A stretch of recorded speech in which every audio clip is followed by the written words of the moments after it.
Amém, irmãos, graça e paz. Queria que os irmãos abrissem sua Bíblia. 1 Coríntios, capítulo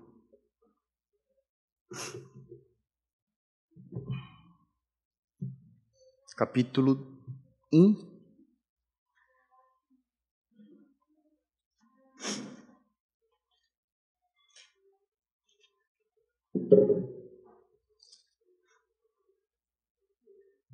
E versículo 10. 1 Coríntios 1, capítulo 1, versículo 10.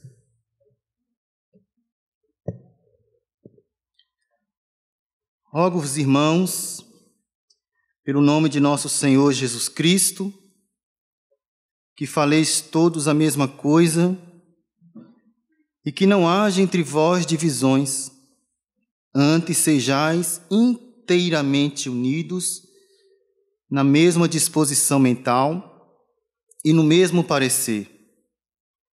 Pois a vosso respeito, meus irmãos, fui informado pelos da casa de Cloe de que há contendas entre vós. Refiro-me ao fato de cada um de vós dizer: eu sou de Paulo, e eu de Apolo, e eu de Cefas, e eu de Cristo. Quero que os irmãos prestem atenção nessa palavrinha. Eu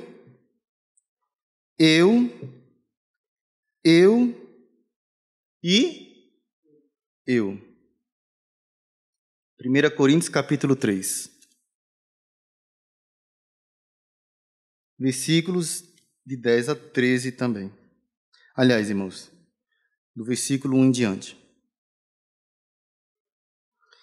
Eu, porém, irmãos, não vos pude falar como a espirituais, e sim como a carnais, como a crianças em Cristo. Leite vos dei a beber, não vos dei alimento sólido, porque ainda não podieis suportá-lo, nem ainda agora podeis, porque ainda sois carnais. Presta atenção nessas três palavrinhas, que são a mesma, né? Ainda não podeis suportá-lo, ainda agora, nem ainda agora podeis, porque ainda sois carnais. Porquanto, havendo entre vós ciúmes e contendas, não é assim que sois carnais e andais segundo o homem? Quando, pois, alguém diz, a nova palavrinha de novo, eu sou de Paulo, e outro, eu de Apolo, não é evidente que andais segundo os homens? Quem é Apolo? E quem é Paulo? Servos por meio de quem crestes, e isto conforme o Senhor concedeu a cada um. Eu plantei, Apolo regou, mas o crescimento veio de Deus. De modo que nem o que planta é alguma coisa, nem o que rega, mas Deus que dá o crescimento. Ora, o que planta e o que rega são um, e cada um receberá o seu galardão segundo o seu próprio trabalho. Porque de Deus somos cooperadores, lavoura de Deus, edifício de Deus, sois vós. Primeira coisa que eu queria falar é que esse eu, ele é uma manifestação da nossa carne. Gálatas capítulo 5.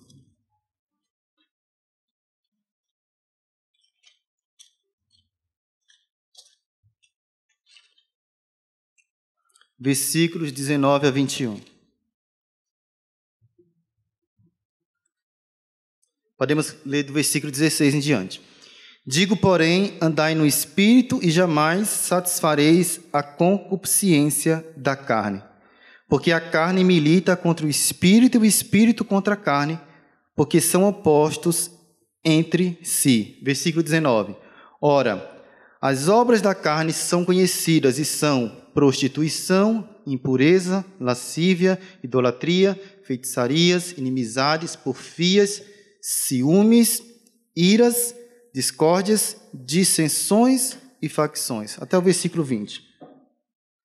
Então, 1 Coríntios capítulo 3, versículo 9, queria ler para os irmãos aqui, é que, primeiro a gente tem que entender, né, que a igreja em Corinto era uma igreja, os irmãos eram, como Corinto fazia parte da Grécia, né?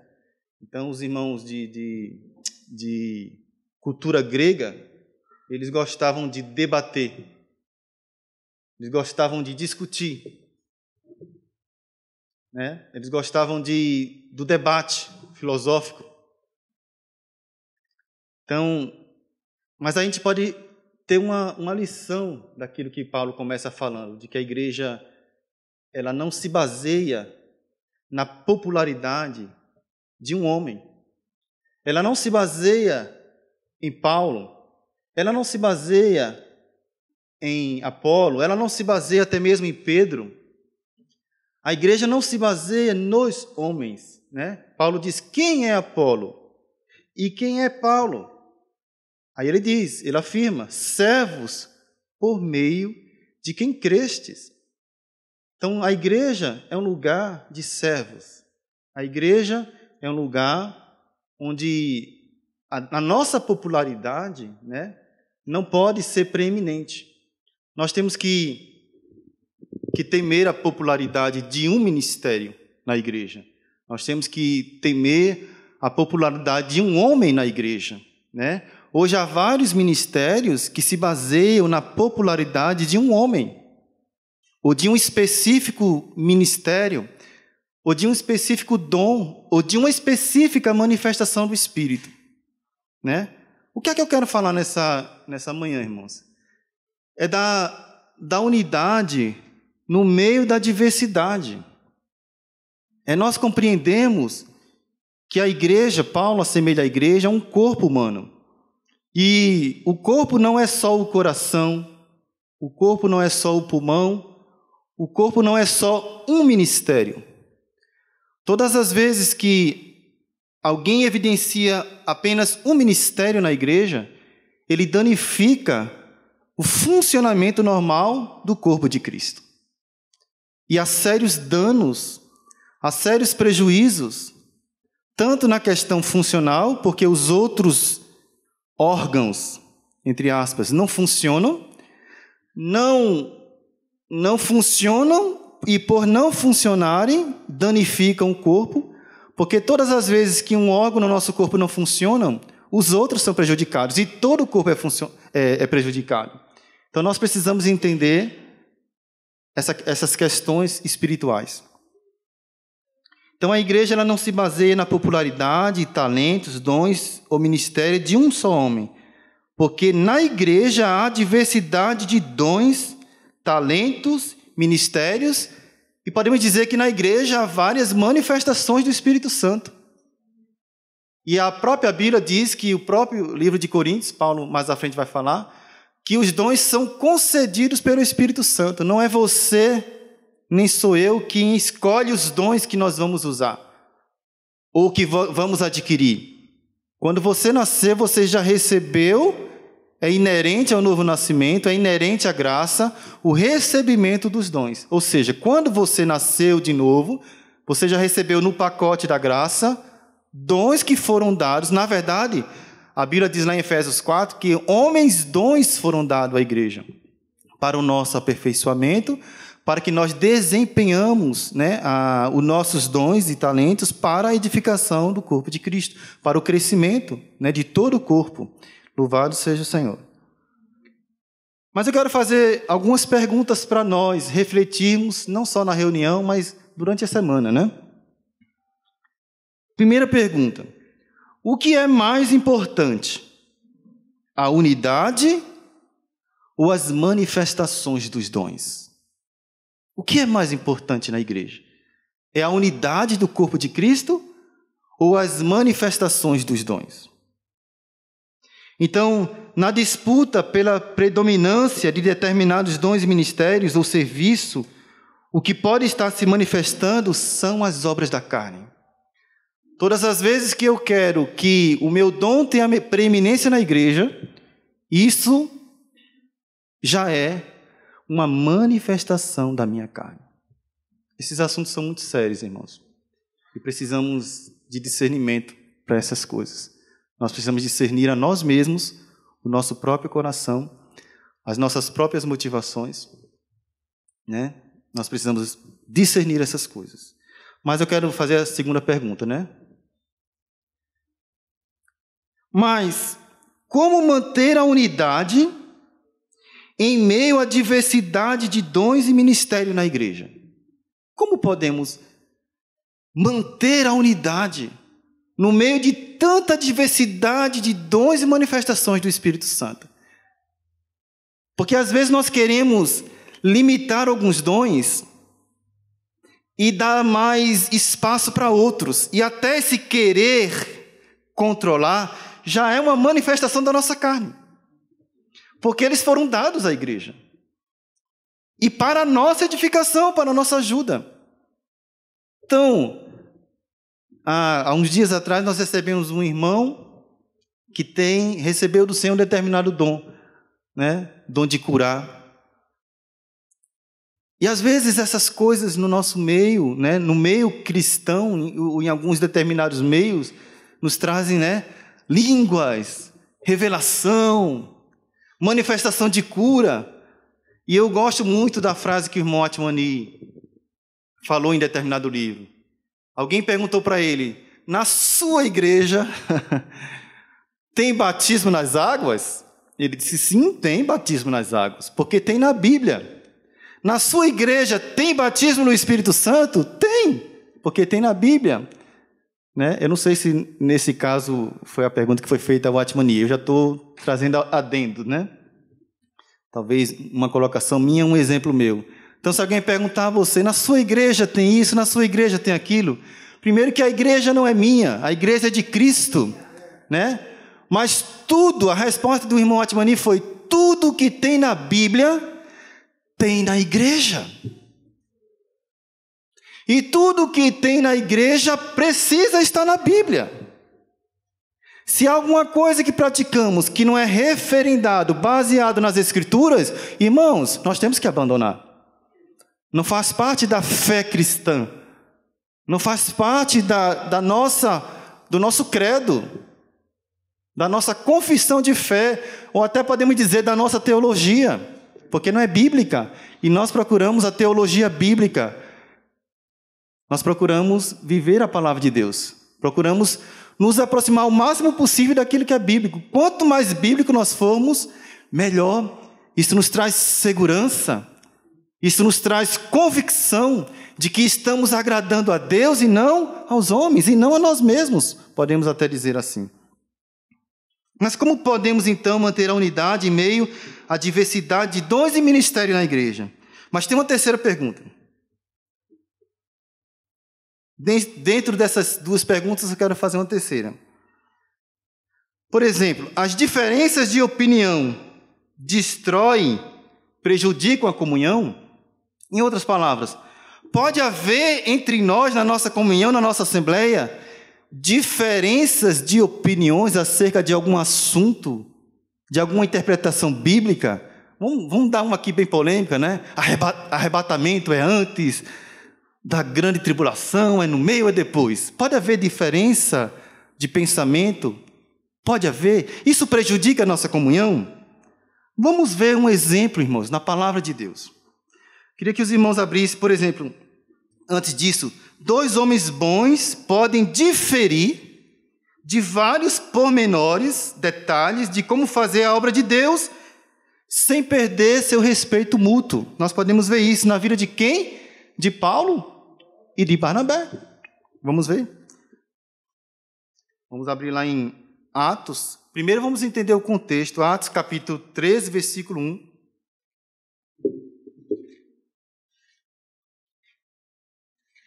Lá em Atos 13, versículo 1, nós vemos assim, que o Espírito Santo, 13, versículo 1, 13. 10 mais 3, 13. Havia na igreja de Antioquia, que eu acho lindo isso, profetas e mestres. Louvado seja o Senhor. Na igreja não só tem profeta, irmãos. Senão, a igreja afunda. E também não só tem mestres. Graças a Deus, Deus colocou na igreja primeiro apóstolos, depois profetas, evangelistas, pastores e mestres, ou pastores e doutores. Na igreja tem tudo isso. Agora a gente precisa aprender como é que esses ministérios vão conviver. Porque tem hora que tem um choque. Tem hora que pode dar um abalo sísmico. 7,0 na escala Richter, sei lá como é que fala. Me ajuda aí, como é que fala? Richter. Olha, os irmãos aí depois discutem aí qual é a pronúncia certa. Mas dependendo da escala, a comunhão pode ser abalada. Mas dependendo do nível de maturidade e o quanto nós estamos dispostos a negar o nosso eu, esses ministérios podem conviver harmoniosamente para o benefício de uma assembleia. Então havia na igreja de Antioquia profetas e mestres. Barnabé, Simeão, por sobrenome Níger, tinha negro, tinha branco, tinha pobre, tinha rico. Simeão, por sobrenome Níger, Lúcio de Cirene, Manaém, Colácio de Herodes, tinha até da família lá de Herodes, da alta sociedade. Na igreja também a convivência social, né? Há empresários, há gente que ganha salário mínimo, outros estão desempregados, tem negros, tem brancos, tem ricos, tem pobres. Mas aqui nós somos apenas irmãos. Se é que podemos dizer apenas irmão, né? E servindo eles ao Senhor e jejuando, disse o Espírito Santo. Não foi Barnabé que disse, não foi Paulo que disse, mas o Espírito Santo falou entre eles e por meio deles. Separai-me agora, Barnabé e Saulo, para a obra que os tenho chamado. Então, jejuando e orando, impondo sobre ele as mãos, os despediram. Louvado seja o Senhor. E no versículo 13, diz: E navegando de Pafos, Paulo e seus companheiros dirigiram-se a Perge de Panfilha. Desculpa, irmãos, eu fui até o versículo 3, né? Até o versículo 5, para entender o contexto. Versículo 4 e 5. Então, eles foram separados no versículo 3, e no versículo 4 diz assim: Enviados, pois, pelo Espírito Santo, desceram a Seleucia e dali navegaram para Chipre. Versículo 5. Chegados a Salamina, anunciavam a palavra de Deus nas sinagogas judaicas. Tinham também João como auxiliar. Então, João Marcos era um dos companheiros de Paulo e Barnabé nessa primeira viagem missionária. Então, agora podemos ir para o versículo 13. E navegando de Pafos, Paulo e seus companheiros dirigiram-se a Perge da Panfilha. João, porém, apartando-se deles, voltou para Jerusalém. Talvez no meio daquela viagem, na parte mais difícil da viagem, talvez na parte que mais Paulo e Barnabé necessitariam desse companheiro, João abandonou o barco.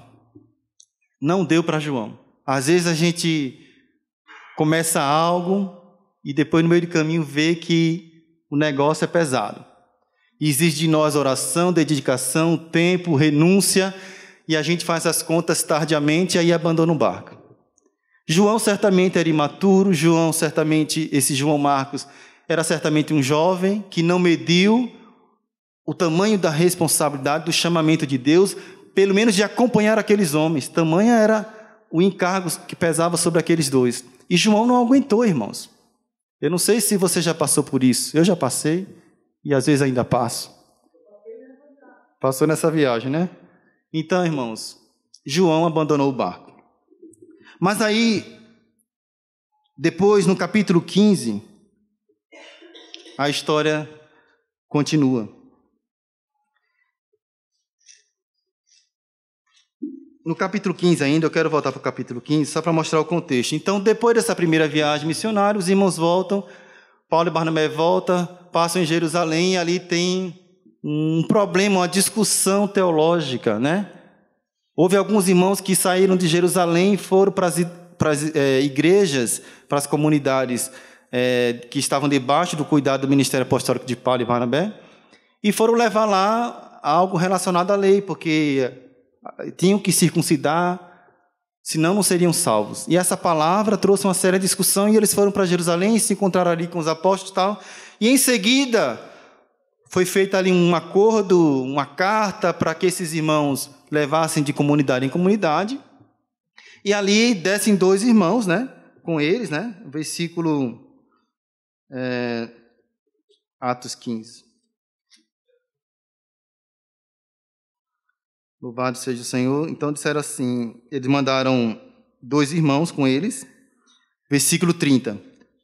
Os que foram enviados desceram logo para Antioquia e, tendo reunido a comunidade, entregaram a epístola. Quando a leram, sobremaneira se alegraram pelo conforto recebido. Judas e Silas, que eram também profetas, consolaram os irmãos com muitos conselhos e os fortaleceram. 35. Aliás, versículo 33. Tendo-se demorado ali por algum tempo, os irmãos os deixaram voltar em paz aos que o enviaram. Mas pareceu bem a Silas permanecer ali. Que liberdade que havia entre os irmãos. Paulo e Barnabé demoraram-se em Antioquia, ensinando e pregando com muitos outros a palavra do Senhor. Versículo 36. Alguns dias depois, disse Paulo a Barnabé: voltemos agora para visitar os irmãos por todas as cidades nas quais anunciamos a palavra do Senhor, para ver como passam. E Barnabé queria levar também a João, chamado Marcos. Mas Paulo não achava isso justo, não achava justo levarem aquele que se afastara desde a Panfilha, não os acompanhando no trabalho. Houve entre eles tal desavença que vieram a separar-se. Então Barnabé, levando consigo a Marcos, navegou para Chipre. Mas Paulo, tendo escolhido a Silas, partiu encomendado pelos irmãos à graça do Senhor. Irmãos, isso é uma passagem da Bíblia muito sensível e muito delicada. Alguns arriscam dizer que aqui houve talvez a igreja de Paulo e a igreja de Barnabé. Houve uma divisão, separar os bens, vender o terreno do local de reunião, e foi um problema sério. Não, mas a Bíblia não diz isso. Houve uma discórdia. Que discórdia? Que discórdia foi essa? Eles divergiram acerca de como fazer a obra de Deus. Paulo não achava justo, irmão, que aquele irmão que tinha acompanhado, que tinha condições de acompanhar na segunda viagem. Paulo estava certo. Mas Barnabé também estava certo, porque Barnabé significa filho da consolação. Barnabé tem o dom da misericórdia, que é ir com alguém que os outros já desistiram dele. Irmãos, às vezes no nosso meio tem aquele irmão que todo mundo já desistiu dele. Mas tem um irmão que tem o dom da misericórdia. Ele tenta mais uma vez. Ele tem esperança de que dessa vez ele vai amadurecer. Dessa vez vai ser diferente. Ele acha que vale a pena investir naquele irmão, que depois ele pode ser útil no ministério. E Barnabé acertou. Porque em 2 Timóteo, capítulo 4, versículo 11, o próprio Paulo, que havia deixado de lado João Marcos, reconhece a utilidade de João Marcos. Certamente, a Bíblia não fala, não relata mais, se cala em relação a Barnabé e a João Marcos, dessa viagem missionária que eles partiram, a parte de Paulo. A Bíblia se cala, irmãos. Alguns que arriscam, mas nós podemos entender pelo depoimento, pelo testemunho de Paulo, em 2 Timóteo capítulo 4, versículo 11, que João Marcos foi aperfeiçoado por Barnabé. Porque houve alguém que usou de misericórdia, porque teve alguém que teve esperança e arriscou andar um pouco mais, quem sabe 2 milhas, 3 milhas, com João Marcos. Então, 2 Timóteo capítulo 4, versículo 11. Alguém pode ler?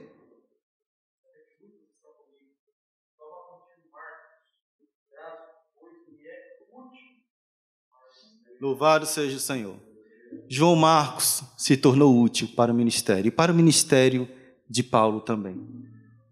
Que lição podemos aprender disso, irmãos? Pode então, voltando àquela pergunta, as nossas divergências a ponto de como fazer a obra de Deus, trazer danos à comunhão? Irmãos, o que foi que Paulo e Barnabé tiveram aqui? Eles deram liberdade de fazer a obra um ao outro, sem ataques pessoais. Você não vê em nenhum momento Paulo denigrindo a imagem de Barnabé, nem Barnabé denigrindo a imagem, o pensamento diferente um do outro. A Bíblia se cala também como foi essa divergência, essa discussão. Mas a gente sabe que, no final de tudo, irmãos, embora eles tivessem divergido, João Marcos se torna útil para o ministério de Paulo. Eu queria fazer outra pergunta. É parecida, né? Discussões sobre diferenças doutrinárias. Porque uma é como fazer a obra de Deus, que é mais prática. Como fazer a obra de Deus? Vamos abrir esse local, fazer reunião de crianças. É uma polêmica a reunião de crianças, né? Irmãos, não é polêmico.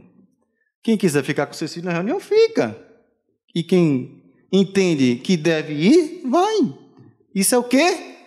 Respeito pela divergência. Pela liberdade. Havia liberdade de fazer a obra de Deus. Paulo até diz, 1 Coríntios capítulo 10, se eu não me engano, ou é 2 Coríntios capítulo 10, que ele respeitava os limites demarcados da obra dos outros apóstolos. Ele não ia na cidade que os outros já tinham ido pregar o evangelho. O que é isso? Respeito. Você tem um limite, irmão. Se o meu ministério é a palavra, eu não posso dar pitaco no ministério de outro que não é o meu ministério. É o limite demarcado por Deus. Tem irmãos aqui entre nós que são mais práticos, lidam com coisas práticas, arrumação, cozinha, comida, dinheiro. Eu não sei lidar com essas coisas. O que é que eu faço? Eu me sujeito. O meu limite é até aqui. Daqui para lá já começa o dom do outro. É o que Deus deu para ele cuidar. O que foi que Deus deu para você cuidar na igreja? Você tem que saber. Quando eu digo na igreja, não é entre as quatro paredes apenas, ou no viver da comunhão da assembleia. Tem pessoas que cuidam de pobres. Irmãos, eu não sei cuidar de pobre, me perdoe. Eu até ajudo quando possível, quando tenho dinheiro, ou quando não tenho, reparto o que eu tenho. Amém. Mas sair daqui para ir lá nas ruas da sopa, eu posso até ajudar os irmãos que forem, mas não é uma coisa, eu não me sinto. Paulo disse que nem se sentia chamado para batizar. Quando eu li isso a primeira vez na Bíblia, eu disse, mas tem alguém que é chamado para batizar? Tem. Tem irmãos que pregam o evangelho, batizam. Outros não, irmão, outros não batizam. Mas todos podem batizar? Sim, mas o irmão não se sente chamado para isso. E quem é você para dizer que ele foi chamado? Se ele não se sente. Se ele não se sente, irmãos, quem é você para dizer que se sentir por ele? Então a gente tem que saber, irmãos, que na igreja nós temos limites demarcados por Deus. Senão nós vamos entrar nas esferas de outros ministérios e dons. Cada um tem que se dedicar ao seu ministério, ao seu dom. E cada um vai prestar conta do seu dom e o que está fazendo com o seu dom.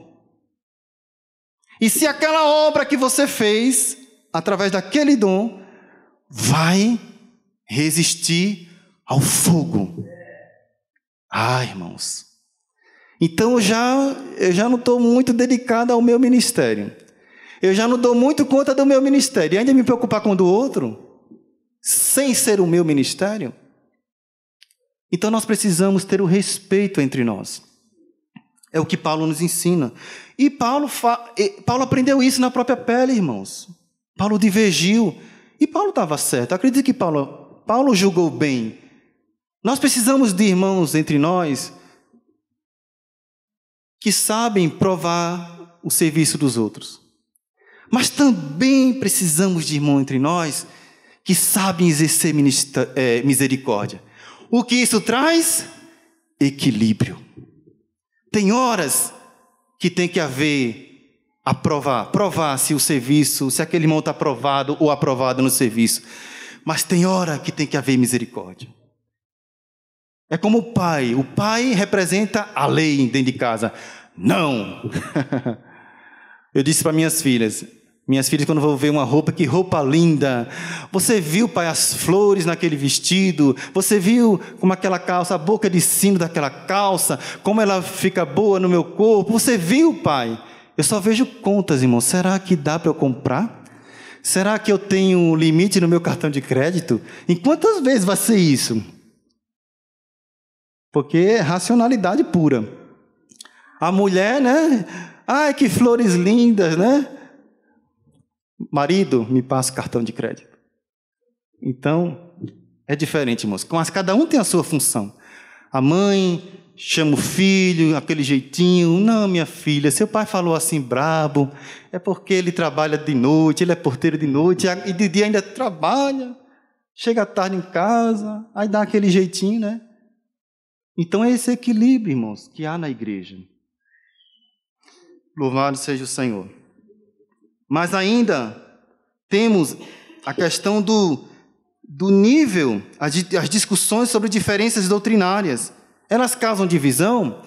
Não vou abrir, nós já lemos ali um pouco do contexto. Atos 15, quando houve aquela discussão sobre aquele tema, se os irmãos, se os cristãos da região, os cristãos pagãos, vamos dizer assim, gentios, se eles deveriam guardar aqueles itens da lei, se eles deveriam ser circuncidados. Isso é uma discussão teológica, irmãos, e era sério. Naquele tempo, você imagina, os irmãos ali, os 12 apóstolos, judeus, toda a tradição judaica, a lei, eles eram devotos, eles eram tementes a Deus, eles eram piedosos. Eles entendiam ali, a gente vê que havia resquícios, irmãos. Não pense que foi tudo mar e flores lá na igreja em Jerusalém. Não, irmãos, eles ainda guardavam o sábado, mas eles estavam entre judeus, todos tinham aquela prática. Mas aí agora vem um tal de Paulo, começa a pregar o evangelho lá no mundo pagão, e agora os pagãos são cristãos, os judeus são cristãos, mas tinham práticas diferentes. Os judeus guardavam o sábado, ainda faziam voto, rapavam a cabeça, e ainda frequentavam, de certa maneira, o templo. E aí? Guardavam festas. Aí vem o tal de Paulo, que Cristo é o fim da lei. Isso é uma heresia. Não vai circuncidar mais. E agora? Está falando mal de Moisés. Apedreja-o. Tal homem não é digno de viver entre os seres humanos. É uma peste. Irmão, no mundo religioso tem muita briga, viu? No mundo religioso. Tem briga, às vezes a gente se senta para falar certos assuntos e tem briga. Até hoje, viu? Mais de 2000 anos depois. Mas esses irmãos, esses apóstolos, esses anciãos, Paulo, Barnabé, eles se sentaram para discutir essas coisas. Irmãos, o que é que eles tinham? Maturidade espiritual.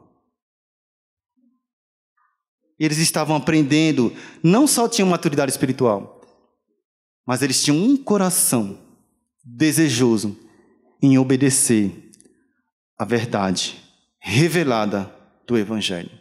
Aquilo que estava sendo revelado em Cristo, eles não queriam mais estar mais na sombra, nas figuras. Ele queria agora a realidade. Em outras palavras, não queriam mais o Velho Testamento, mas o Novo Testamento, o cumprimento das profecias, aquilo que Cristo trouxe como realidade. Não apenas estar na figura da lei, em cerimônias, em ritos religiosos, mas na essência da lei, no espírito da lei, o amor, o perdão, a fé. Praticar essas coisas que os homens tentavam, de uma certa maneira, externamente cumprir. Mas agora Cristo queria levar eles a viverem essa realidade, o espírito da lei, amar a Deus acima de todas as coisas e amar os homens, não mais como a si mesmo, mas como Cristo amou, como Cristo nos amou. Louvado seja o Senhor.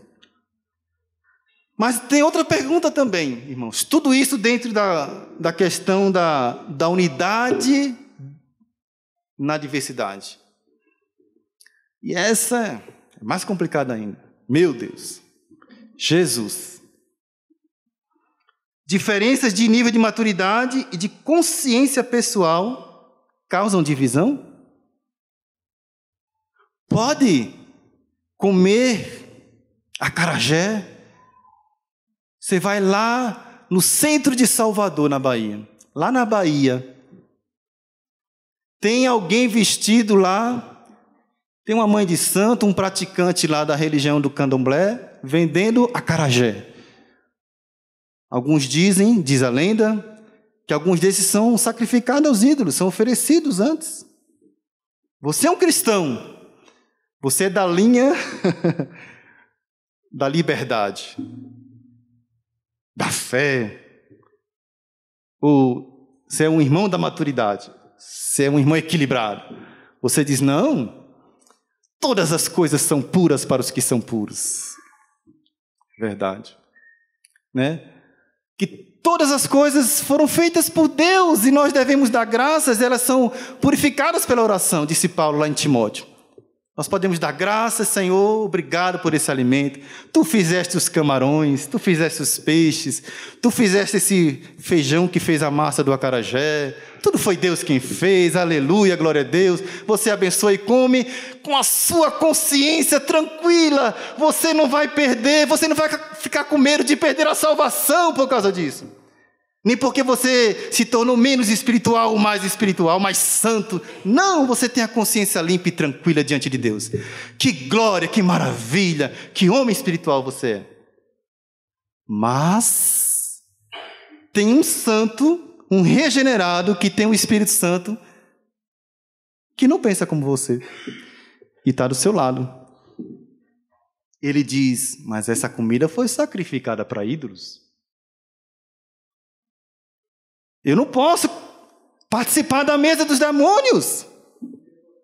E agora, irmão? Quem está certo? Quem está certo, irmão? Liberdade de consciência. Quem come, não despreze o que não come. E quem não come, não despreze o que come. Um dá graças a Deus porque comeu, e outro dá graças a Deus porque não comeu. Tenha a tua própria opinião definida para ti mesmo, diante de Deus e para ti mesmo. Irmãos, ser cristão requer de nós um nível de maturidade para convivermos entre irmãos. E isso tudo... Eu ainda não entrei na questão dos dons e dos ministérios e das manifestações do Espírito Santo. É só um preparativo para, se possível, falar dessas coisas. Porque essas coisas estão interligadas. Então, eu vou terminando, tá, irmãos? Então, Romanos 14 diz que há alguns que sentem uma liberdade maior, mas que devem respeitar a consciência do irmão sincero, que não sente a mesma coisa. Amém, irmãos? Então, eu vou fazer uma pergunta e mostrar 3 pontos, e aí a gente finaliza. Mas, voltando à pergunta 2, que é o meu encargo. Como manter a unidade na diversidade de dons e ministério na igreja? Para isso, temos que compreender 3 coisas. Para que nós possamos manter a unidade no meio da diversidade, nós temos que compreender 3 coisas. Mas antes eu queria fazer uma pergunta também. Porque, às vezes, a gente fica perguntando para nós mesmos, não sabemos exatamente o conceito. O que é unidade? Irmão, não é fácil falar de unidade. Alguns acham que unidade é vestir a mesma roupa. Tem grupos cristãos religiosos, ou pseudos cristãos religiosos, que são conhecidos porque vestem a mesma roupa. Os seus missionários de porta em porta, os irmãos sabem de quem eu estou falando. Outros pela maletinha que carregam, pelos livros que apresentam de porta em porta. Eles têm um padrão, uma roupagem, um estilo. E todos, em qualquer lugar do mundo, seguem aquele estilo, aquela marca. Isso não é unidade. Isso é uniformidade, é um uniforme que se veste. Uniforme doutrinário, clerical. Tal líder em qualquer lugar do mundo veste aquela roupa para dizer que ele é o sacerdote, o líder religioso daquela comunidade. Isso não é unidade. Unidade não é todos nós lermos o mesmo devocional. Nós temos um devocional aqui e todos os irmãos de qualquer face da terra lêem o mesmo devocional. E se não lerem, não estão na unidade do corpo de Cristo. Isso é uma mentira, irmãos. Isso é um engano. Unidade é Cristo em nós. É que recebemos o mesmo Espírito, bebemos da mesma fonte espiritual que é Cristo e seguimos a pedra que é Cristo. Isso é unidade.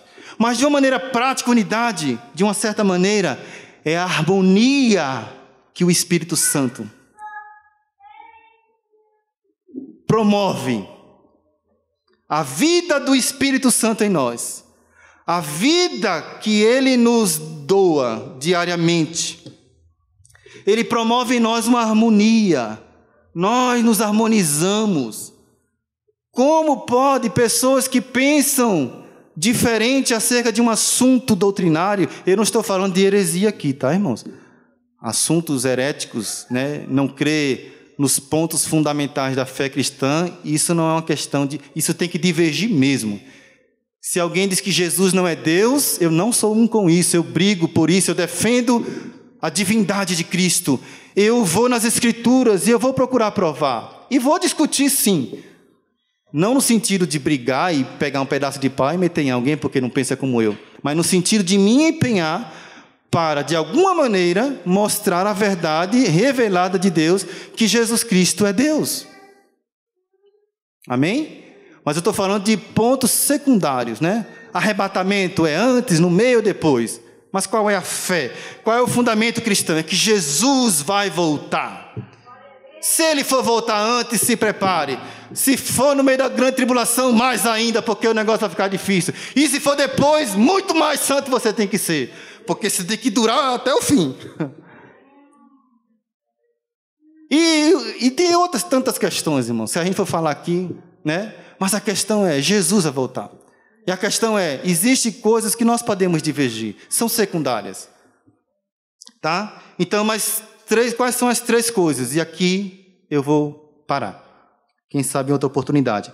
Então, para nós mantermos a unidade, eu vou usar outra palavra, a harmonia do Espírito Santo na Assembleia. A convivência saudável entre os irmãos, que pensam diferentes, têm dons diferentes, ministérios diferentes, há manifestações e operações diferentes no nosso meio. Como manter a unidade, a harmonia entre nós? Precisamos de 3 coisas. Primeiro, compreender, né? A obra de Deus não é nossa. No reino de Deus não há menor nem maior. Somos todos cooperadores de único Deus que não faz acepção de pessoas. Segunda coisa que eu tenho que compreender. Somos cooperadores uns dos outros. Não só de Deus, mas uns dos outros. Todo dom que foi dado a nós é para o outro. Não é para você se exibir, não é para você aparecer, não é para o seu bem-estar, não é para ganhar dinheiro ou fama, é para o outro ser beneficiado, ser ajudado, ser levantado, crescer, amadurecer e atingir a maturidade de Cristo. Então, somos cooperadores uns dos outros, não concorrentes. Nós não estamos concorrendo.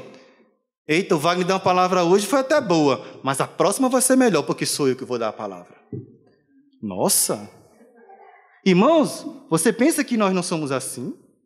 Você pensa que isso não está escondido por trás da pele do nosso coração? Às vezes a gente não diz, a gente tem até medo de dizer, mas lá no fundo, às vezes, a gente diz, essa palavra não está muito bem elaborada, né?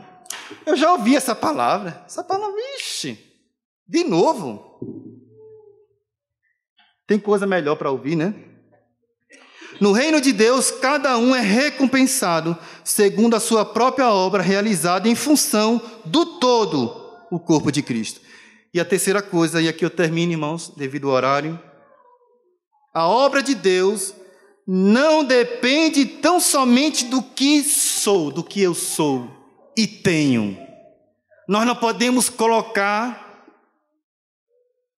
a dependência da sobrevivência da obra de Deus no meu ministério, no meu dom.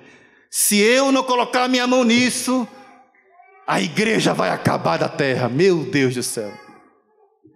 Irmãos, se Pedro fosse a pedra fundamental da igreja, nós já estávamos perdidos. Pedro era alguém totalmente instável em sua natureza humana. Mas Cristo é o verdadeiro fundamento da igreja.